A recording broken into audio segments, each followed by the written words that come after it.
Aujourd'hui, on va parler de la résolution des problèmes. Est-ce que toi-même, tu as un plan d'action pour pouvoir résoudre ton problème, quelles que soient les thématiques? C'est ça le sujet de la vidéo d'aujourd'hui. Pour moi, un entrepreneur est constamment mis face à des problématiques et il est hyper important de savoir les résoudre quotidiennement. D'ailleurs, j'ai fait une vidéo sur le sujet. Pourquoi est-ce que l'entrepreneur doit savoir régulièrement gérer ses problématiques? Tu as un lien dans la description, je te laisse aller la voir. Ça complète pas mal cette vidéo.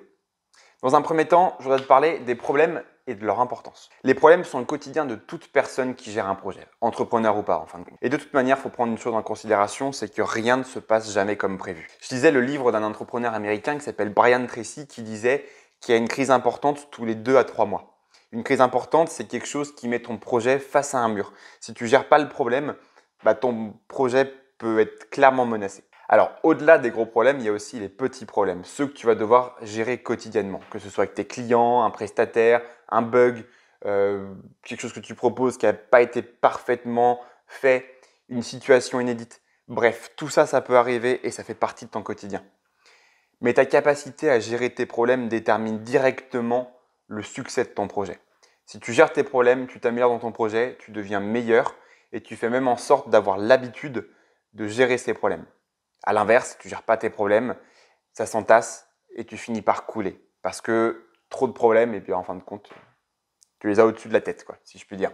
Bref, les problèmes sont à prendre au sérieux et voici les étapes pour la résolution d'un problème. D'ailleurs, je t'invite à prendre des notes, c'est hyper intéressant. Première étape, définir le problème.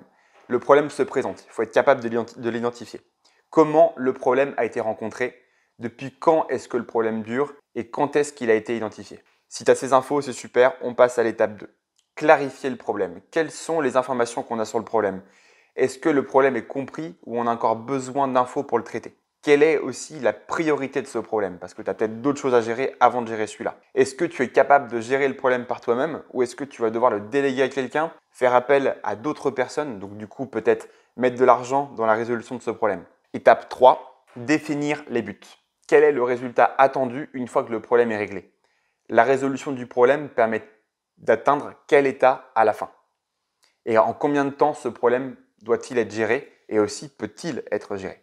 Quatrième étape, identifier la source du problème. Donc, quelle est cette source? Est-ce que tu es certain de la source du problème et quelle information vient valider le fait que cette source est bien celle que tu penses? Comment faire en sorte aussi que ton problème ne se reproduise plus? Étape 5, développer un plan d'action. À cette étape, donc, tu dois générer ton plan d'action qui te permet de régler le problème à la source pour empêcher sa réapparition, mais aussi gérer les symptômes. Une belle to-do list avec chaque action qui correspond à la prochaine étape. On arrive du coup à la mise en place du plan et là du coup tu viens à cocher chacune des lignes lorsque tu règles ton problème. Et donc du coup, lorsque la dernière ligne est cochée, tu as résolu ton problème. Étape 7 maintenant, évaluer les résultats. Sur cette étape, tu t'assures que le correctif a bien porté ses fruits. Donc évidemment, tu vas récupérer les données obtenues et tu vas pouvoir les analyser. Est-ce qu'il y a des résultats inattendus?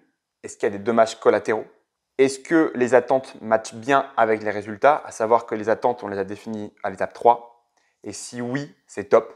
Sinon, on recommence le process entier depuis l'étape 1.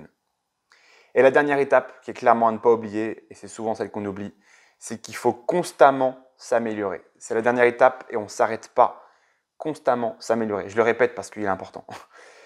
Alors, ça passe par les retours clients, par le fait d'apprendre constamment, de lire, de se former et implémenter des correctifs au fur et à mesure de la vie de ton projet.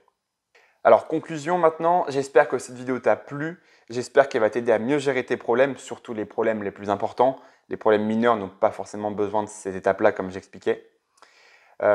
Au fur et à mesure, tu n'auras plus besoin de te référer à ces étapes, ça deviendra une habitude. Ces 8 étapes-là seront ancrées en ta tête et tu n'auras plus besoin d'aller voir les notes que tu as prises en regardant cette vidéo. En attendant, je t'ai préparé 9 techniques et hacks de productivité et d'organisation pour que tu sois beaucoup plus performant tous les jours en tant qu'entrepreneur.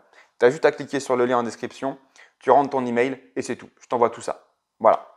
Bon allez, à plus tard. Ciao.